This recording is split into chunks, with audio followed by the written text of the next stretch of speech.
Welcome to Wellthy Living Conversations. I'm Lisa, your host and founder of Wellthy Living. I'm here to connect with a variety of people to have inspiring and insightful conversations to help you live a meaningful, connected and well life, both personally and professionally. So my guest today is a doctor of traditional Chinese medicine, Jimi Wollumbin. I'll get him to say that when he comes on because I think I mucked that up even though I just asked him. But in addition to Jimi's esteemed bio, which I'll read in a second, I've been following Jimi's social media posts for most of this year, and the value and the wisdom that he shares about whole person wellbeing has really inspired me to invite him onto the show and to have a conversation about the world of medicine and about the different lenses that different people wear, and then the impact that that has on us and on others and on the world around us. So welcome, Jimi. Hi, it's a pleasure to be here, Lisa, and it's Wollumbin. Wollumbin, I knew I said I'd get that right. I just got it wrong, but you know, that's the reality of real. No problem at all. No problem at all. I'm sorry, I could edit it out, but I probably won't. Not necessary. No, so I'll just give everybody a formal introduction of you before we get into some of the more juicy parts of the conversation that we can have today. So Jimi's, as I said, a doctor of Chinese medicine, and he's not only an expert in his field, he also knows how to teach others. So he's spoken at United Nations, open for Deepak Chopra. He teaches integrative doctors across America, sits on the faculty of American Integrative Health and Medicine Association, and is a lifetime member of the Tibetan Medical Institute's Friends of Tibetan Medicine. So after completing his internship at Chinese medicine in Beijing Hospital, he has since completed 3 research exchanges at Ayurvedic hospitals in India in 2019. He went on a trip through Siberia to research shamanic medicine as well. Jimi is the CEO and founder of One Health Organisation, a wellness-based charity, and has distributed over 10 metric tons of herbs and supplements to 100 locations across 13 countries since 2005. So, Jimi, your bio just speaks volumes about your experience in the field of integrative medicine.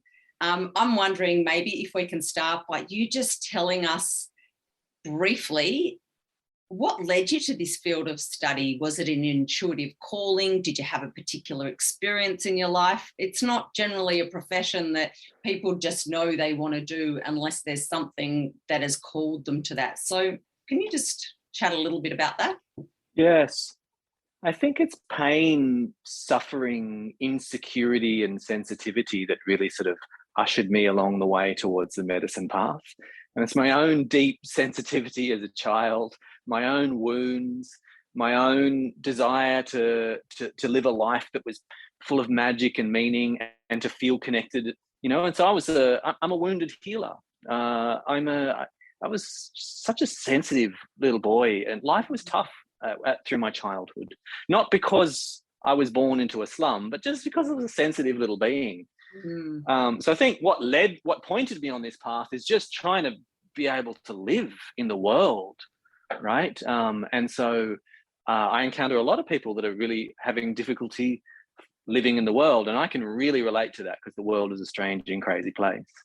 And so I think that's the best answer that I could give you rather than some other thing. It's the most honest, and I'd like to keep it real here. Yeah, absolutely. Real is always best. So let's jump in and talk a little bit about sort of some of the current issues without being, I suppose, too specific all the time about what's going on right now in the world with the pandemic and everything else. Let's just talk about one of the major phrases that has come out of what's going on in the world at the moment, and that is that the phrase "follow the science." And you being someone who comes from an integrated place with medicine, I feel like you might have a lot to say about that. So, you know, it's this familiar phrase, and I'm wondering your perspective and how it's become a story or a playbook that's used to drive a certain narrative, or even in a way to create a culture. Yes. Okay, great. Yes, there's a lot that we could speak about in here. And so it's a really deep-rooted subject. And so I think where to begin is let's just have a look at our terms there. We've got science, right? Mm-hmm. And so most of us assume we know what that means, but when you scratch the surface, it starts to get pretty blurry. It comes from the Latin sciente, meaning knowledge, right? So follow the knowledge. Okay, so is the Aboriginal invention of the boomerang and the hydrofoil around that's the precursor of the aeroplane, is that science? When they tested it and said, maybe we'll make it a bit bendier, and maybe we'll make it a little bit bendier, maybe we'll curve that. No, it didn't work. Is that science? In my book, that's science. Yeah, right? Science is not something that started in the 1500s in England or 16th century, and it didn't start 5th century BC Greece with the pre-Socratic philosophers either. It's a global phenomena of knowledge, sciente, of knowledge, right? Having said that, we've got this institution now that has that calls itself science, that has enshrined some of the principles of experimentation, of fallibility, of like, we don't know if we're right. In fact, we never know we're right. We just keep trying to prove things wrong. Mm-hmm. A deep curiosity that says, it doesn't matter what we've thought in the past. It doesn't matter if you're an expert. Let's us figure out, if you've got an idea, how to test it and to see if it's right. And then if we test it, then we still don't know it's right. We still know, we just know we haven't proven it wrong yet. Yeah. So it's a deep questioning, and there's a deep curiosity and a deep desire, for knowledge, for gnosis, for inquiry at the heart of good science, whether that is whichever culture that took place in, and whether it's an empirical science about how to throw boulders over a mountain, or a psychological science in terms of self-inquiry in the Himalayas, right? So to me, follow the science is, on the one hand, I could say, yes, follow the knowledge, because knowledge and empirical knowledge, it's everywhere, it's all over the place. However, the way in which it's being used at present is, don't question the experts. Don't rock the apple cart in terms of the status quo. Now, the deep irony and ridiculous of that is that all of our scientific saints, Copernicus and Galileo and Darwin, they did anything but follow the science of their time. They were revolutionaries, because science is not about following. It's not about following. It's not about authority, right? It's about inquiry, and it should have humility at the heart of it, and curiosity of just like, wow, we've got this little brain. Who knows whether it can understand the 26 dimensions of the cosmos we think we exist inside. But let's go forth humbly, and with the wonder of a child, of like, wow, how would we figure that out? So I'm deeply alarmed, despite my love of the scientific method, despite my love of the fruits of science that have returned to us visions of the cosmos that are just breathtakingly beautiful through electron microscopes and astronomical equipment. Despite all of that, I'm really alarmed by the cult of scientism that has emerged, not the scientific method. And in the same way that a Christian could say, listen, I'm down with love thy neighbor and do unto others, but the Catholic Church has gone off somewhere else, and I don't think they're the same thing anymore. Those core principles of love thy neighbor and do unto others, etc., are not consistently being modeled and held by the church that says it is. And so the core spirit of science, to me, is worthy of the respect that so many people grant it, right? However, the culture that has emerged around that is increasingly not curious, open-minded, humble, and it is increasingly an appeal to authority and a very narrow definition of inquiry and proof. So I think we've got to be very careful about that. The follow the science thing, it sounds okay, but it leads to somewhere like communism and all these other cultish kind of things that they go somewhere not good. Witch hunts is basically people soon enough who are deemed not to be following the science, a part of the party, in the communism, in the whatever the thing is, right? They're the Jews, the something. There's always an outsider, a heretic. Once you do that thing with authority, there's always heretics, and those heretics then have to be professionally, figuratively, or literally burnt at the stake. So I've got big problems with follow the science, despite loving science and the history of science and the philosophy of science. Wow, what an incredible response. There is so much in that response that I'm actually thinking which direction to go because there is so much in there. And I just love how you really came back to the words that really stuck out for me were wonder and curiosity, and how far we've come away from wonder and curiosity. And wonder and curiosity are really, I suppose, in so many ways, words that you hear in the world of art. You hear about wonder in the world of art, but you don't often hear about wonder in the world of science. When you think about science, you think about, hard facts and knowledge. And even though we all know, based on what you just shared, that science isn't about facts, science is about acquiring knowledge and then being really curious and questioning the knowledge and then finding new knowledge and questioning that and finding new, etc., on and on.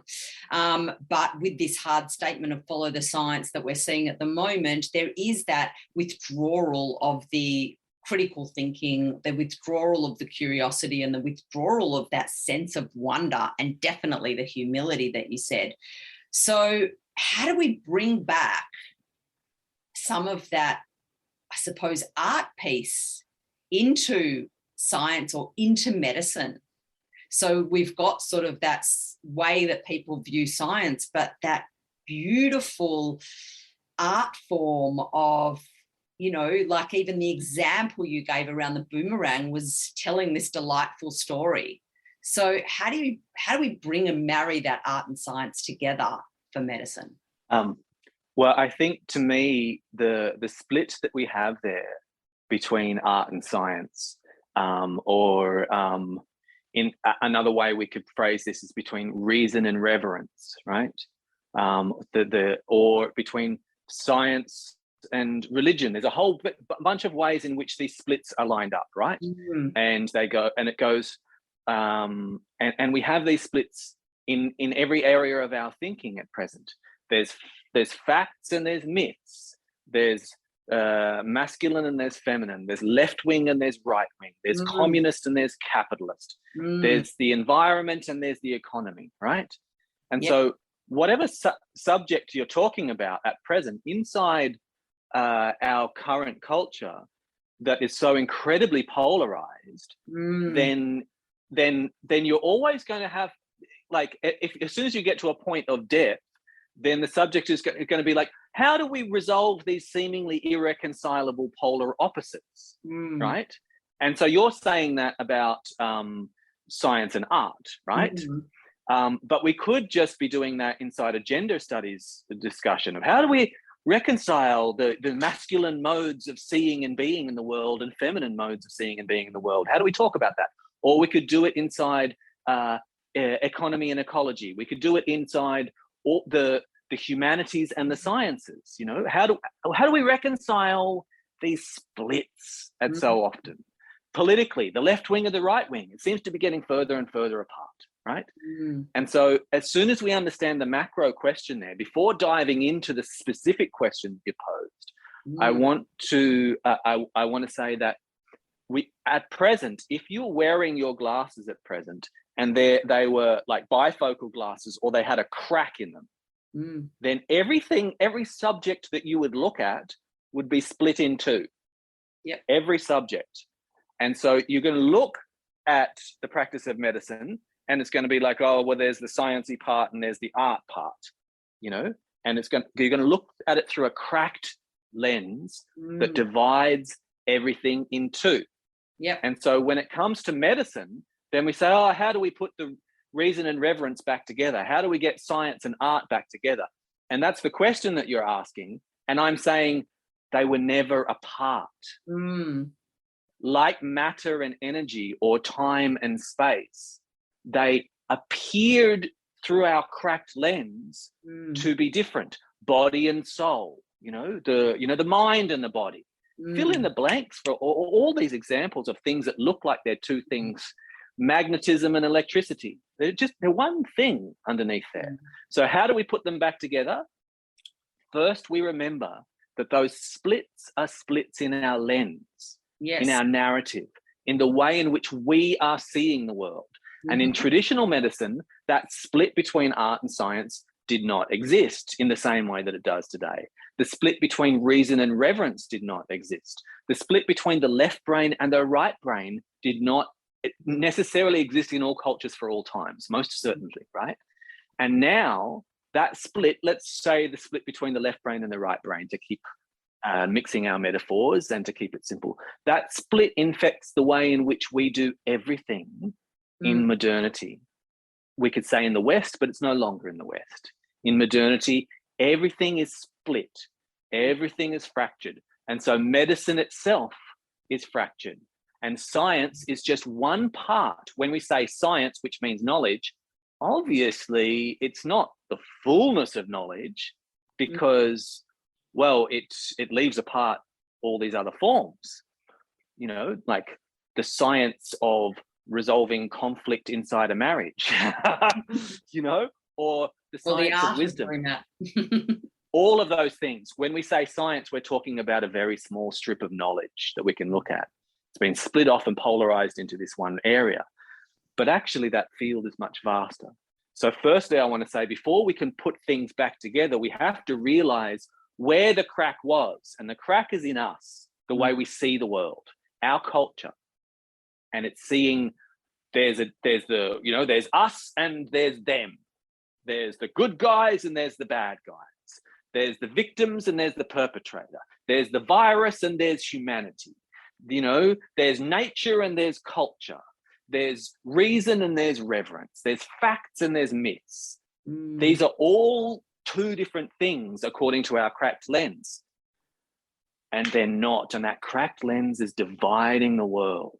It's dividing the world and causing increasing polarization amongst all of us. And I've recently noticed that in my local communities through the process of COVID. You could see the fragmentation, not just at a political level, but coming down into relationships, marriages, families, workplaces, and friendships, right? But it's not a unique issue to any political or medical crisis like COVID. I think that polarization is because we've got a cracked lens. So how do we heal it in medicine? It's just like, well, it's deeper than medicine. It affects everything we do. How do we heal the polarization of our modern culture? How do we put science and art back together inside ourselves? How do we strengthen the corpus callosum, the bridge between the left brain and the right brain? How do we get that integration within ourselves? Because if we're not looking at back and seeing where the split is inside us and the way in which our culture sees medicine, science, and art as separate, then we're never going to be able to fix it if we don't know that fixing it comes back here, back to us. Yeah. Whew. So yeah, I mean, it's so true what you say, and I've always said, and in everything that I put out, I always say that it often starts with self and connection to self, and even what you were saying, about how do we repair that split lens? To me, my mantra is connection is medicine. So it is about connection that heals, and it starts with that piece of connection to self. So if we're going to start and say, well, we have to bring it back in as the first step to heal that cracked lens, that's something that sounds really quite simple, but is not so simple for a lot of people, Mm. because a lot of Mm. people are extremely disconnected from themselves. They held beliefs that they don't even know are their own or not their own, or they're conditioned, or their families or their culture that has ingrained through their experiences. They hold... That's all of us. Yep, That's you and me. that's right. That's all of us in some way, right? Values, the same thing. Most people are disconnected from their actualized self. Like when you talked about your actualized self, when you talked about why you might have entered the field of integrative medicine, you made a comment about what you were like as a kid. And so I think that so many people are living such a busy, fast lifestyle.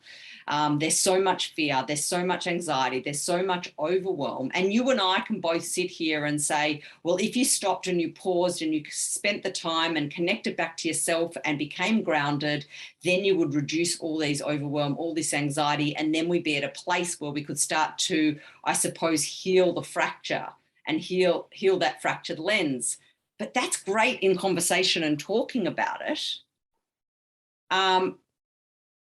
But it's still, most people still sit with a very ingrained narrative, and an ingrained narrative that has been, pushed inside of them from society and their own experiences and their family. And that's how they operate. So where do you go from there? How do you... Okay, yes.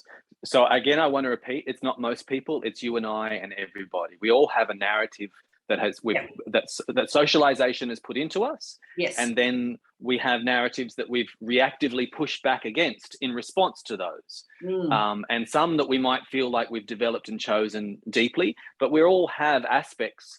We're all creatures of our time and our culture as well. And some of those things are healthy and some of them are not so healthy. So I'd really like to make sure that I'm not setting myself up as, oh, well, before I used to see the world in a cracked and dysfunctional way, and now I've been on this magnificent healing journey, and I too can teach you how to be more whole and to heal your wounds and see the world in a better way. No, I'm not going to be one of those people that says that awful story. It's not true. I'm human and messy, and I've got broken lenses and strange ways of seeing the world. I'm reactive. I'm on my path like everybody else, And so firstly, I want to make sure that I'm talking inclusively about our collective dysfunction, which definitely includes Jimmy. I'm a part of the collective dysfunction. All right. So I really want to own that. Yes. Right. So that, I think that's quite important, because otherwise we're doing another one of those things of the us and the them.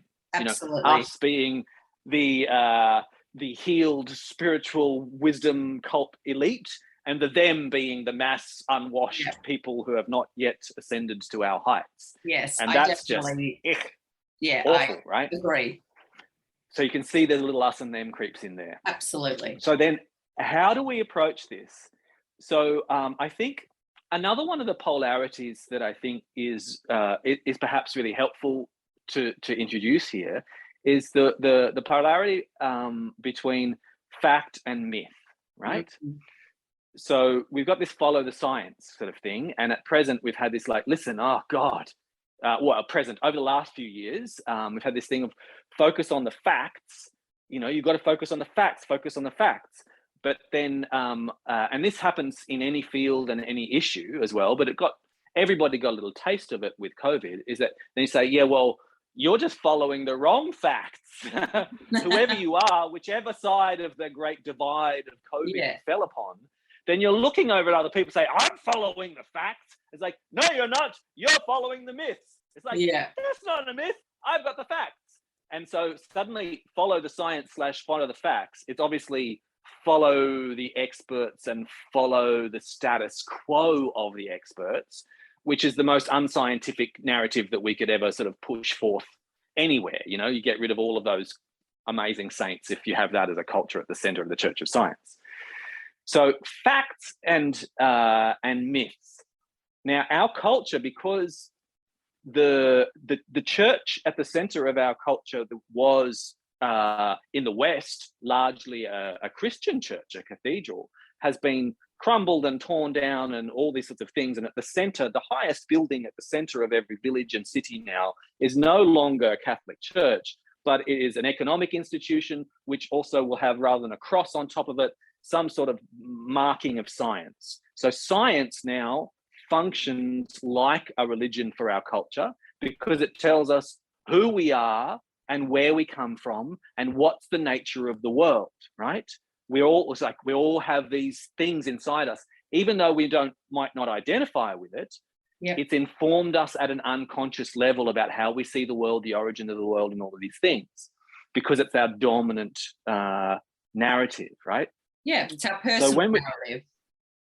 Yes, we can have all these other ones on top of it, but but it's impossible to think without scientific narratives today, because we've all been taught inside them.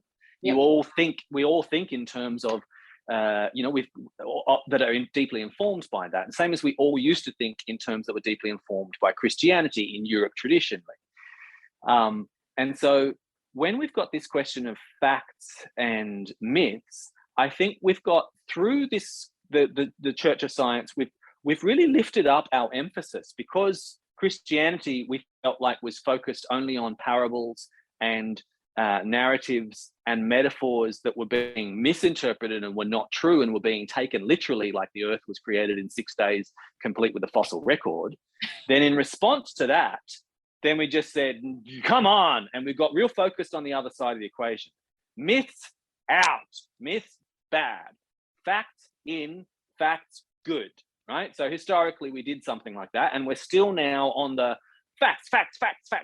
Mm. However, the thing about facts is that facts are by themselves, like in a scientific paper, a fact that this enzyme did this when we introduced this chemical to it.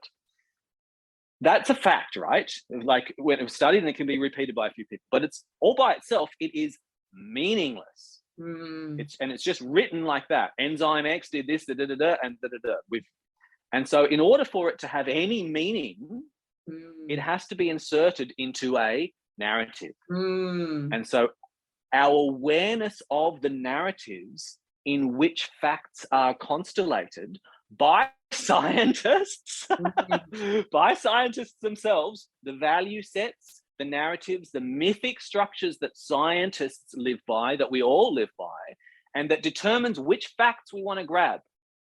And we grab the facts to generally support our mythic narrative that was there already, right? And so for some people, they're grabbing scientific facts to support a mythic narrative that is in line with the current culture of science.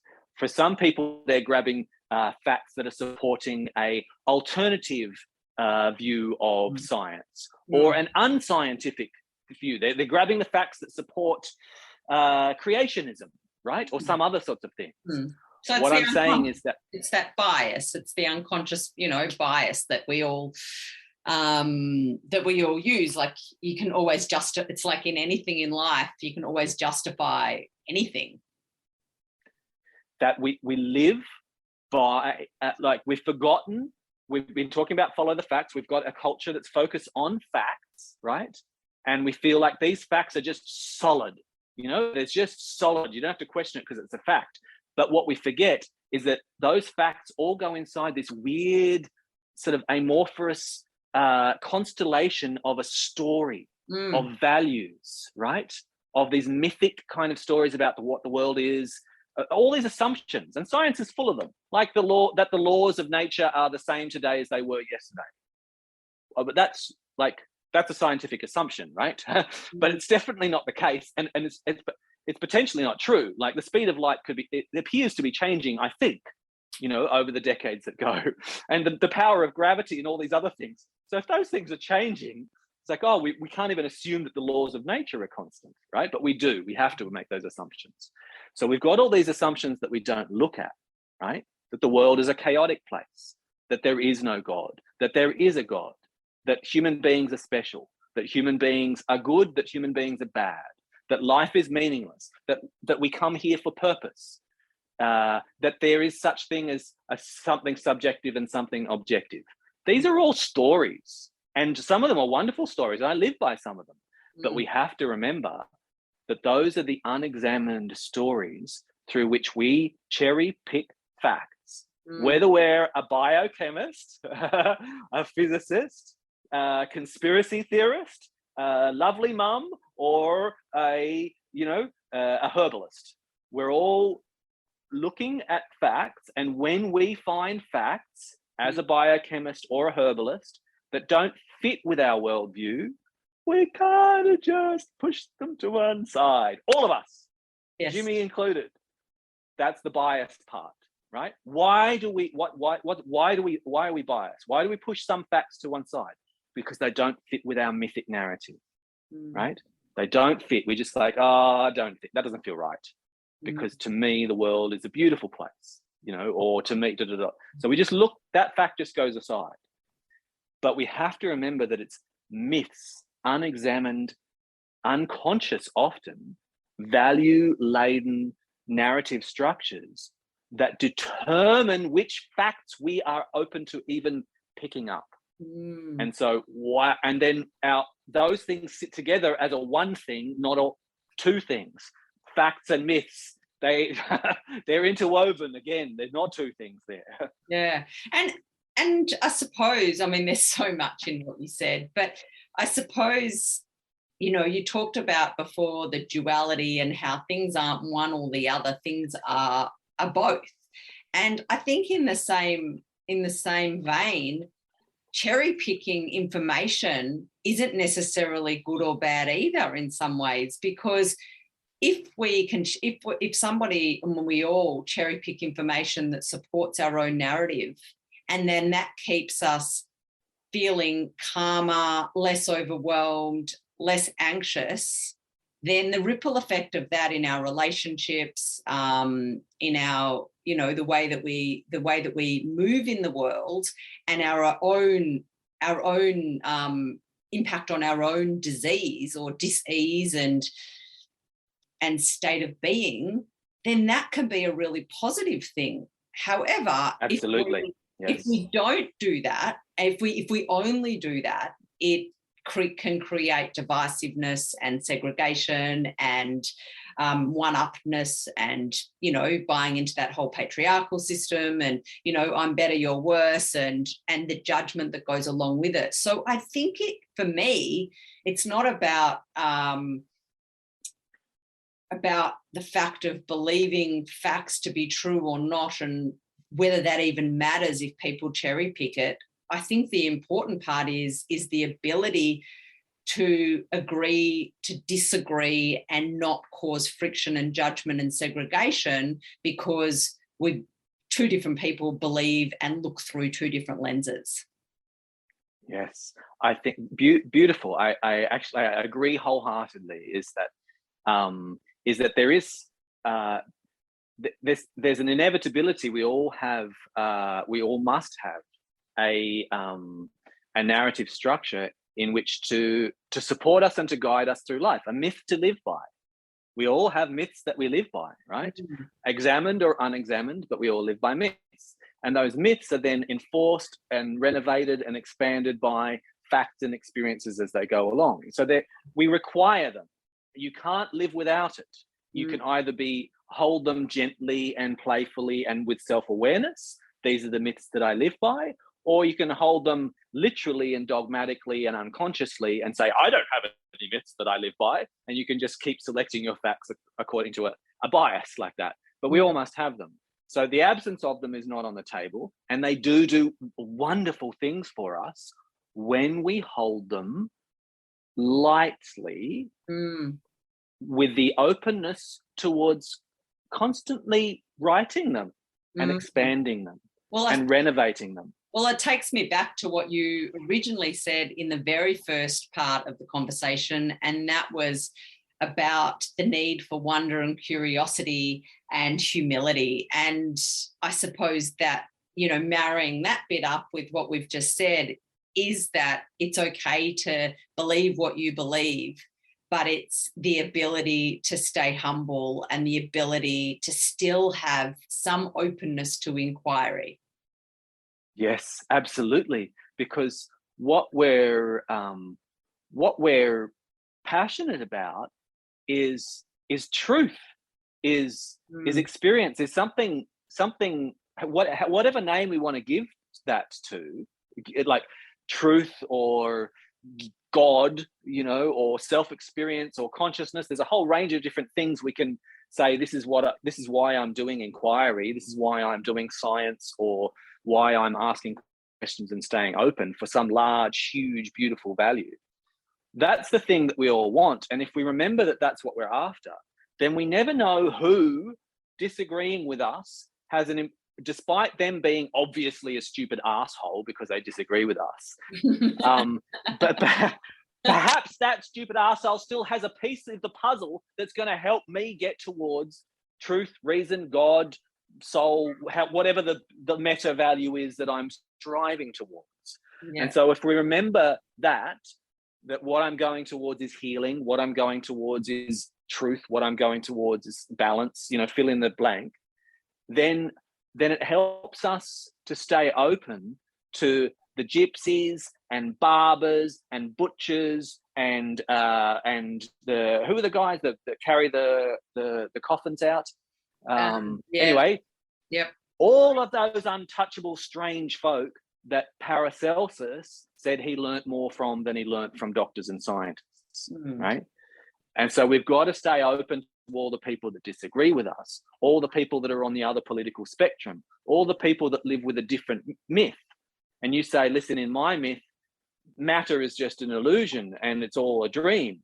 And the person you're speaking to says, in my myth, it's all in the earth.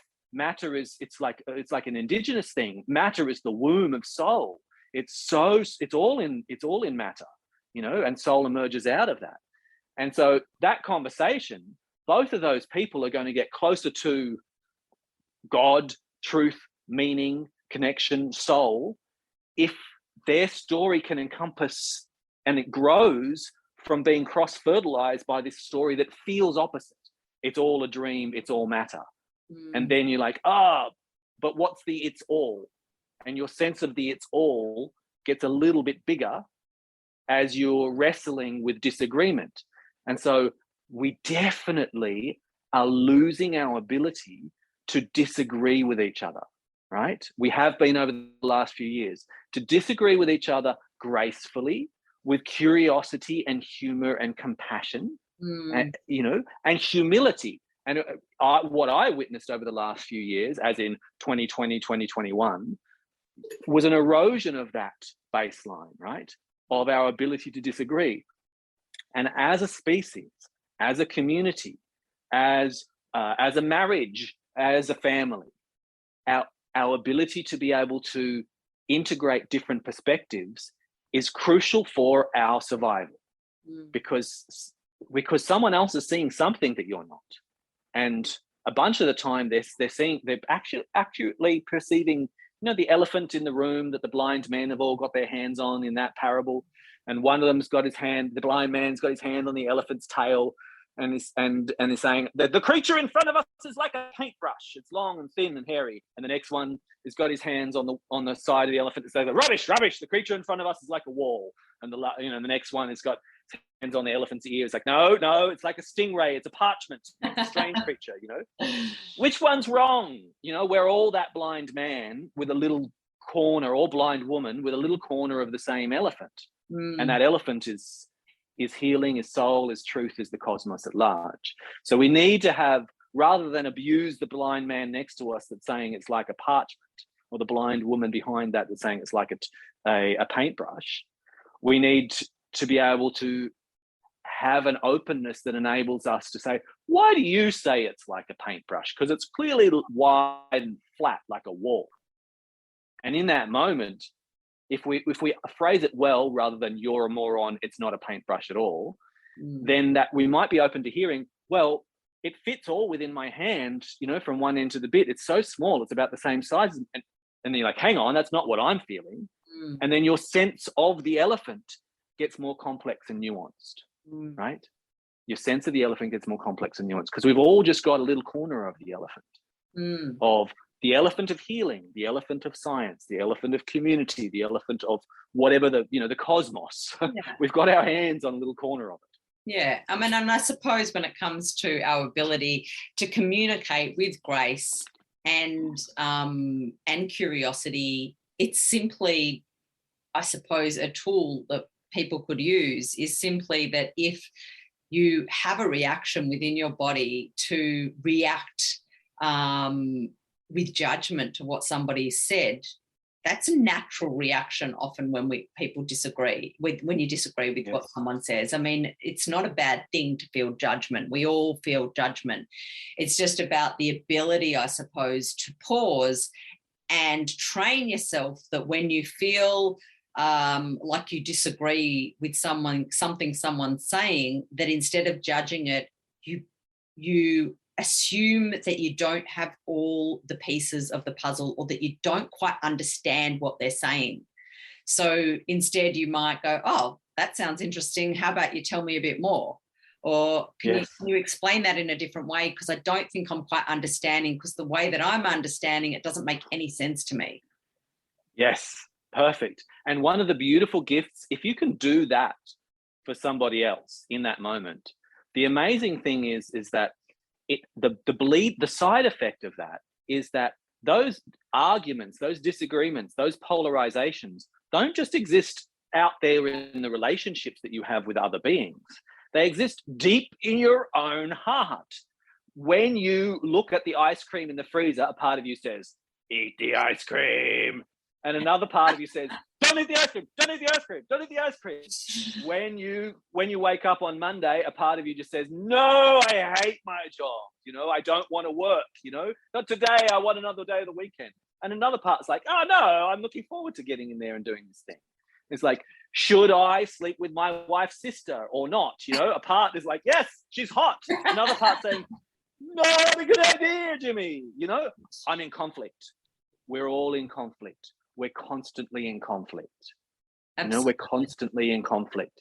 And if we can hold that conflict compassionately with others, right? Let's start there, where we just say, well, okay, let's hear what you've got to say, and let's have a little dance around this, Then next time when a part of you, when you're in conflict with yourself, which is every single day at different moments, right? When, you've got the, however you want to see that conflict, I just want to be all wrapped up at home under a doona by myself, and I don't want to see anyone. There's a part that always feels like that. There's always some part that's just like, I just want to be all by myself or with one little cuddly bunny friend. And then there's another part that's just like, let's go and have fun, How do you reconcile the extroverted side of you, right? We all have an extroverted side and an introverted side. We all have a part of our consciousness that faces out into the social world, into the natural world, and a part of our soul that focuses inside. What do we do with those conflicting parts of ourselves, right? Yes. So when we're, just to tie the threads in, right? So what we're talking about is how to do this in, like we're saying, this is necessary out in the world, right? To learn again how to engage with conflict and apparent polarity, where we disagree with each other and other people about things. And we've been doing that poorly lately because we've got a right and wrong, us and them, true and false, kind of mentality about all those things. Thesis and antithesis. And we've forgotten that in addition to the thesis and its antithesis, there is a beautiful place of shades of grey, which is the synthesis, right? The synthesis between spirit and body, the synthesis between reason and reverence, the synthesis between science and art, right? And that's the place that we get the middle ground, the golden middle, the sacred middle that we're so desperately in need of in the world today, that keeps getting eroded and becomes a trench line instead, with everyone lining up on one side of the other of a series of polarized issues. Absolutely. Right? So we see that there's a continuity there between our own that polarization is not just a lens that we're looking through. It exists inside our own heart, right? We have those images of like a devil on one shoulder and an angel on another from the Christian kind of thing. But we could have the yin and yang symbol. You can see all sorts of different ways. We're masculine and feminine inside us, right? Each one of us.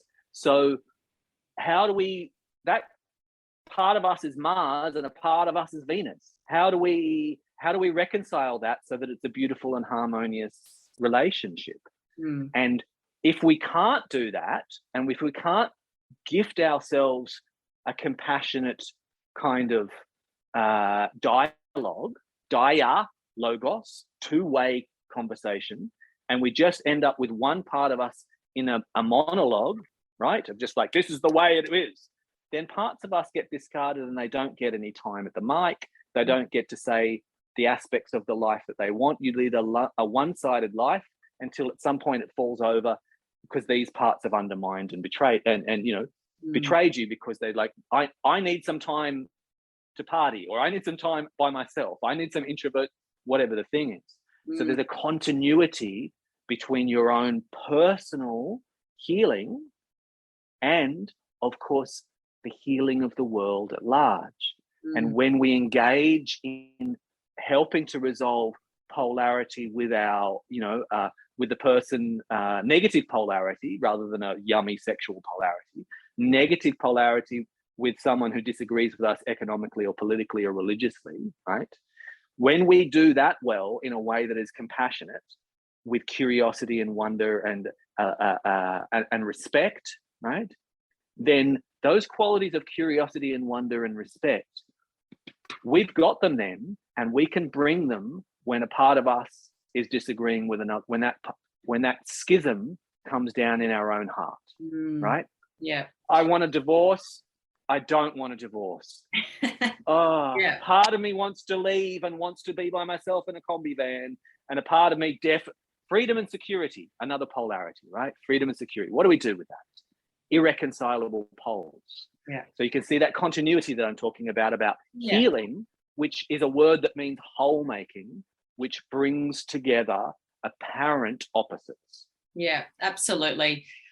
Whoa. So yeah, I mean, the book that there's a book that I read a number of years ago. Unfortunately, the author passed away also a number of years ago, which was The Dark Side of the Light Chaser by Debbie Ford. And that was the book that was this real mind-opening place for me, where she really, I suppose it's a book about your shadow.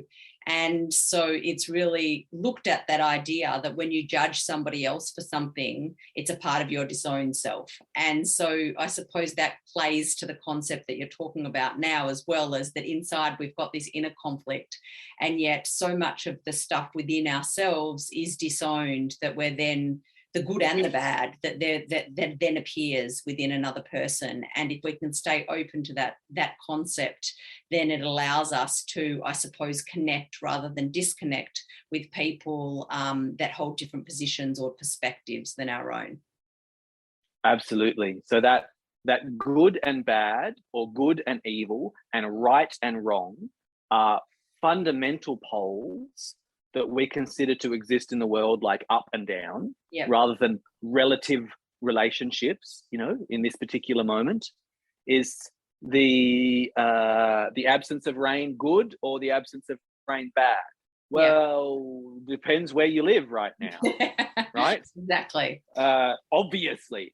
But because we've got these polar building blocks that we say everything must be one or the other in this regard, rather than a yin yang symbol of context and relationship and process, then absolutely we polarize things out, where we've got that which we consider light and good, and that which we consider dark and bad. Dark, shadowy, black, unconscious. Those things have become demonized, right? Even the word demon has been demonized. It's daemon, and it means something like a nature spirit. The daemons of everything. The Christians demonized the concept of daemon. It was like an angel that existed in the world, in nature around us, right? So even the demons, and they were just like Pan, you know, that Pan became the devil, but he wasn't a devil. He was just a half he's an animal, a god of nature. Of course, he's a bit hairy and smells like a goat. I love your ancient wisdom, mythical examples. Well, that's where we have to go if we want integrated examples.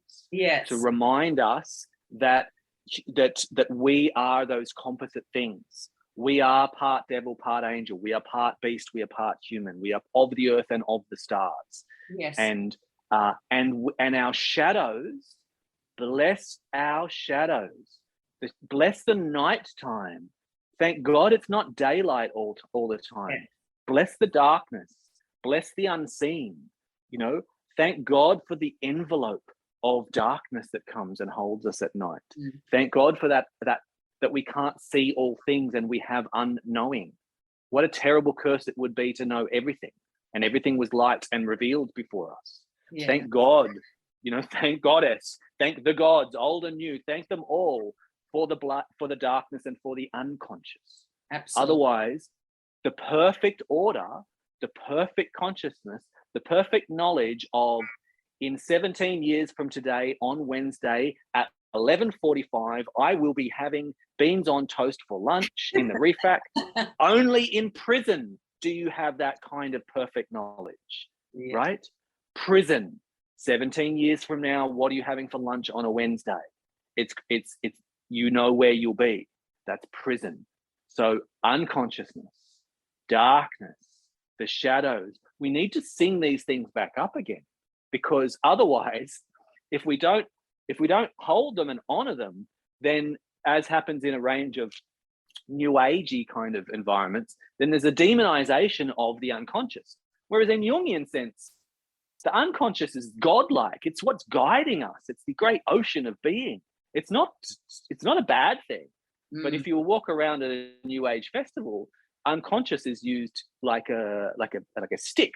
Oh, she's very unconscious. Oh, he's very unconscious. Yeah. It's like, those are, which one are they? Insults and compliments? Yeah. It's like light and dark, and then you get this weird pushing towards the rainbow, and then an overt rainbow out the front of like, here's all my light, and then the shadows breeding in an unheld, strange, icky place underneath the stairwell of your consciousness, and then it leaks out in ways that aren't appropriate or healthy. So I'm proud of my shadows, the ones that I can see and the ones that I'm coming towards. All the ones that I can't, I'm welcoming of them. So here's some more language about how we can go outside of the right and wrong, truth and lies, us and them, good and evil, all of those fractures that come through that then cause whatever subject we're talking about to get a trench line in between it that is irresolvable. And COVID is just a late example of that. We could talk about communism and capitalism, or left-wing politics and right-wing politics, or the left hemisphere of the brain and the right hemisphere of the brain. So what I want to then talk about is bringing it back to, I suppose, medicine and healing, and two industries, I suppose, that ideally would not be on different poles but would be integrated, and how we've got to that. So I want to talk a little bit about the wellness industry, because so often everything outside of Western medicine or Western traditional medicine is often seen and bunched together under the whole wellness industry banner. And this wouldn't be such a bad thing if the integrated whole person principles that you kind of just talk of wellness were maintained. However, the wellness industry has, to me, become like the sickness industry, and it's become like a multi-million-dollar industry, and has almost become like a virus onto itself and infected its true essence of where it really where its principles lie. So in some ways, it's really sad that it's become just another buzzword, and the ideal wellness lifestyle is being replaced by, disconnected people going from one wellness fad to another. And to me, this, degrades the true meaning of integrated wellness paradigm and creates, like you talk about, this great separation, like within the medical models. So we've got like two different medical models as opposed to an integrated one. So I know you, like myself, like this integrated approach. one where there's collaboration rather than competition. But how hard is that to achieve? And have we become so disconnected from our whole being that the road to true integrated healing feels so distant and difficult for most? It is, yes, great subject matter. So this split between orthodox and alternative medicine, right? I was like, oh, we don't do that because that's alternative, or we don't do that because that's orthodox. Not only do we not do that, but we don't believe that, and we don't inquire into that. We don't support it. We don't condone it. We don't, both ways. And the dogma can be just as thick on either side of that divide, right? Just as thick in the camp that I am generally placed in, which is the alternative camp. I don't want to be placed there. In the same way that I don't want to be placed on the left wing anymore. It's like, no, don't place me on the left wing. Don't place me on the right wing. Obviously, that makes no sense. I don't like those wings. I'm looking for a sensible center here, right? Yes, we need both wings to fly, right? We need both wings to fly. And so in terms of that medical split, of course we have a split in medicine, right? Of course we have a split in medicine. Medicine, which is about healing and whole making, itself has an autoimmune disease and is ripped asunder, so that there's this warring between people that are in the healing profession. And in some ways you could say, well, 'twas ever thus. But I'm not sure it was 'twas ever thus. I'm not sure that they had the same kind of factions around dogmas on this continent in Australia 60,000 years ago, 70,000 years ago, 80,000 years ago.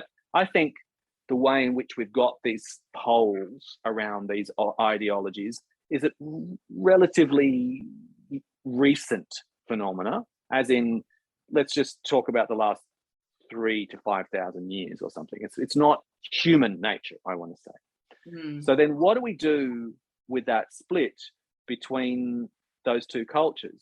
I think on the one hand, it is, we're doing it now. We're having this discussion to say we have to be able to see the polarization and the split lens that splits everything like that again and again and again. And only when we do that can we then start to see, well, what I've thought of as wellness and well-being and alternative medicine as the good, and what I've thought of as the bad being the orthodoxy, the orthodox medicine, for example, I'm going to use that one because it could be the other way around, is another example of those splits, right? It's another us and them. Yeah. And that us and them is not a balance. And so that's why we, in the Greek tradition and in the Western traditional medicine, not modern Orthodox medicine, the traditional Hippocratic medicine of the West, and the good, I would say, in 5th century BC Greece, that's flowed over into Europe, was really not one or the other, but was a balance of powers, right? A balance of powers. And democracy arose upon this. The notion of the 4 elements arose upon this. Hippocratic medicine arose upon this. So politically and in every other thing, we say, if there's too much fire, then the water goes down, it's no good. If there's too much water, the fire goes down. If you've got too much power in this assembly and not enough power in that, what we need is a balance. And so the yin-yang symbol does not demonize yin or yang. It says you require a balance, right? And so in terms of the strengths and the ways of seeing the world that Orthodox medicine has, then inside medicine, we're looking for a balance between those models, those interventionist models that are practiced in a very particular way that can be miraculous and life-saving, and that are more easily definable and use a particular language. And then this other more amorphous language that exists often in traditional medicine and in well-being and in public health, which is about all the messy stuff of how we live and how we think and what our lifestyle is, and using messy medicines like herbal medicines that have hundreds of chemicals in them, not just one chemical, hundreds, and they mix together in funny different ways. How do we put these two approaches together and when and in what ways, so that we have a balance. And individuals and clients are often confounded as to how to do that as well, because then they just feel like, well, my chiropractor told me all surgery is bad, and my surgeon told me I'm not going to heal without surgery here. And so who's right and who's wrong? Well, I think that in some ways, if we look at what we've actually said, they're both really, in so many ways, not healthy. Let's not say wrong or right. They're not healthy. Yes. Because they're both still coming from that one or the other approach. There's something's right. Absolutely. And wrong. And the client doesn't have to choose between them. The client can have a little bit of A and a little bit of B. The client just, as a patient, you don't have to say, oh, either I'm, medically Muslim or medically Jewish here. You can just say, all right, I want to take a little bit of here and a little bit of there. I'm looking for balance in my body and in my life. And that's what I'm looking for. That's the self-mastery piece, which we could actually do a whole another episode on. But yeah, I think that we have, as humans, in this modern world, self-mastery has gone a little bit to the wayside because there is so much information, and information is at the fingertips, and people just want to know, and they want to know with certainty, and they don't want to feel the uncertainty and this discomfort, and they just want the people to give them some sort of why this is happening, what to do about it, and some hope that it's all going to be okay. And they don't care, in the end, it doesn't really matter to them who gives them that answer. They just want that answer. And so, and in a way, that's not as well such a bad thing, because really what, the psyche of hope really is what heals in so much. So in the end, if we all embrace that none of it's really good or bad, but whatever narrative is being fed to us, if it's giving us some sort of hope, whether it's from a medical doctor or a Chinese medicine doctor or the chiropractor or whatever form of modality of medicine that person practices, that if it gives some sort of resolve, that gives a patient some sort of hope and some sort of empowerment, then I say it's all right. Yes. And so in relation to healing, as I've said before, healing, the goal of medicine is whole making. That's what to heal means, is to make whole. It comes from the same etymological root. And so in that process of making whole, where we're bringing together all those little fractured parts, we're not wrong making some of them into truth or falsehood, and we're not focused upon those things. We're focused on things like, that's why narrative is good, because if we have an awareness that what we're taking is a narrative, we can hold it self-consciously, we can hold it lightly, we can hold it metaphorically and say, right now, I feel like, the narrative of, that things, whatever, here's the narrative. This is a helpful narrative for me for now. And I'm just going to run with that until someone comes along and says, you know what, I was in your situation, and I found that when I just thought about it like this, it enabled me to come into a relationship with it in a healthier way. And it's like, oh, great, I've just revised my narrative, and that's now the next, what's helping me on my journey in my marriage, in my health. Previously, I was seeing this as viral. Now I'm looking at it in terms of my constitution, or Ayurvedic narratives have really helped me with my chronic fatigue. And they don't speak about chronic fatigue. They speak about wind and vata. And this new narrative has been really helpful for me. It doesn't make the first narrative wrong. It's just another lens through which to grab a hold of the elephant, the unknown that's there in the room, the unknown elephant in the room. So towards that goal of healing, then I think we definitely, in order to have whole making, we need ways in which we can come into relationship with things that appear to be at conflict with one another in ourselves and in the world, right? And the way in which we can do that is to hold our narratives loosely, not in a clenched fist, loosely. Yeah. Loosely, hold it as myths in a beautiful sense of myth, not only false truths, I mean mythic narratives. And then if we can hold them gently, then when someone comes along and tells us this other thing, then it can get incorporated into it, hopefully. Because you're not saying this is true, you're saying this is the lens through which I've been looking at the world at in this way. This is the story that I've been telling myself. This is how I've been making sense of the world, the economy, the environment, and my marriage, right? Or my illness. And then you have the opportunity to just add another, like a work of art, add another facet onto it. Yes. And it can get more complex and more contradictory and more beautiful, this arc of a narrative that is guiding you through your life. Absolutely. And I think regardless of the issue, that is a healthy way for us to start to move through our health at the individual level, medically and soulfully and psychologically, but also how, as a culture, as a global culture, to start to get along and to tackle all these complex issues that we have. Absolutely. And I think that is a great place to probably wind up, because it has really brought it all together. Because in order to do that, if we leave people with the idea that in order to do that, it comes full circle to the very first things that you said, and that was about needing humility and curiosity. And in order to stay open and be able to change our narrative, when we get, let's call it science, which is new knowledge, yes. We are able to heal ourselves more. So for me, I suppose if we end just on the idea that our inner power is our birthright, and we all hold that right to think one thing one day, think something else another day, and actually continuously mold and change and our own stories that we tell each other ourselves, because there is so much power in storytelling. Yes, and not just one thing one day and one thing the next day, but in this exact moment to feel conflicted. Yeah, a part of me just really wants to sell everything to the poor and rock up and just try and make the world a better place.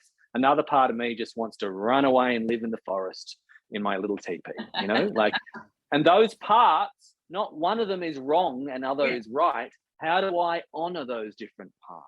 Absolutely. Right?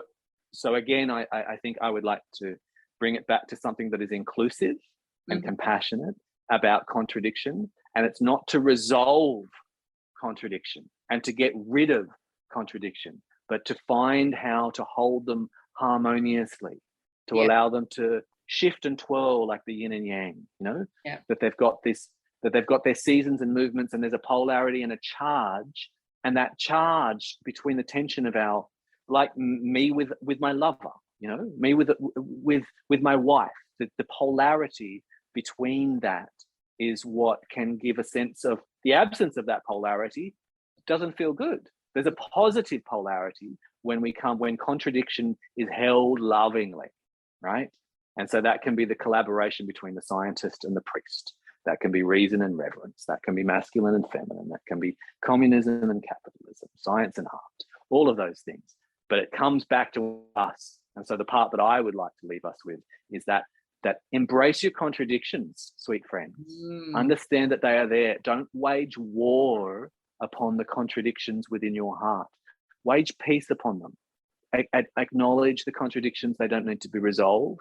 Just come into relationship with them with curiosity and wonder and awe and compassion. Beautiful. I love it. Wow. So what a big conversation. And, we definitely touched on many different things. And I really enjoyed your, myths that you intertwined into the conversation, because it really gives it that depth and breadth and ability to really see things in the old and the new world way, and how there's an integration with that as well. So thank you so much for your time today. It's been a pleasure. Yeah, thanks. And I want to just give everybody, alert everyone to the fact that due to your own strength and courage and inner power and staying true to your own beliefs, you were presented with a challenge in your own business over the last sort of year. and you've had to move your services and provide and offer your services in a different way. So you've had to stay nimble and think outside the box. I won't like to use the word pivot because I hate that word now, but whoa. But it was a pivot, yes. It was a pivot. And if anyone wants to follow me, then they can do so through looking for me on Patreon, which is where a whole bunch of my teaching. So I have an apprentice lounge and a wellness hub inside there. My inner circle exists on Patreon, and you can jump in for as little as $2.50 a week on that, right? So it's very affordable for everyone. Or you can get a larger, if you want to dive deeper and you want to get the deep stuff, then you can go in for a package that's more like $10 a week or something. Yeah. Otherwise, there's free content from me, that a little bit of free content that still comes through on Facebook, and some updates that go through on Insta. So you just search for Jimi Wollumbin, and I'm the only Jimi Wollumbin on Google. So all of the things that you will find there will lead you back to me. That's me. Yeah, brilliant. And today, our conversation was a little bit more philosophical and went in a lot of directions, but you give a lot of information on more micro stuff as well, around obviously the Chinese medicine herbs and viruses and microbes and all of those different things. So just so that people have got an idea and not just basing it on today's sort of macro style conversation, can you share some of the content topics that you do talk about in Patreon? Yes, so it gives people an idea. Certainly. There's some of them that go big and macro, if you love that sort of stuff, that has traditional medicine and myth and things like that. But then there's others that are focused on, how to avoid long COVID, right? Herbs for inflammation and fatigue. Or at present, then there's been things, there's also just little clips of showing a new medicine that I've got, unpacking it like I've just picked off a tree, and they can see, oh, here's the medicine. Look, today we're looking at this. And you can see me with it in the garden, picking up some things or drying it out like that. So it goes very much from the level of how do I help my sore back or my fatigue or my hemorrhoids, and some practical tips at that level, through to those that are more on a medicine path, that want to dive deeply and need the skills and narratives and things from a traditional medicine perspective to be able to take them to a different way of practicing that goes beyond symptoms and leads ultimately to soul. Because one of the things that I tell people again and again is that health is not the absence of disease, but the roaring presence of soul. So the teaching must always lead us back to soul at some level. Yeah, fantastic. Well, definitely everybody that's listening, at least jump on Jimi's Facebook page. And you've got a website as well, do you? Yes, drjimi.com, DOCTORJIMI, drjimi.com. Brilliant. So definitely jump on those places as a starting point, and then there'll be links on both those places to the Patreon if you want a little bit more. So I'd say definitely get some of Jimi in your life, because he's got a lot of valuable insights to share. Thank you so much. Oh, pleasure. So I'm just wondering, everyone who listened today, what your biggest insight or takeaway is from today's conversation. If you can let us know by leaving a comment wherever you've listened to this, whether it be on your favourite podcast app, or whether you've listened on YouTube or maybe through social media, if you can leave a comment, let us know, so that we might be able to have more conversations on some of those topics and share some more information as well. If you have listened to today's episode and enjoyed it, please do share it with your friends, and consider subscribing to the Wellthy Living podcast on iTunes and on YouTube. To find out a little bit more about my services, you can visit my website at Wellthy Living, so wellthy.living.com.au, or connect with me through my social media channels. So until next time, remember, connection is medicine.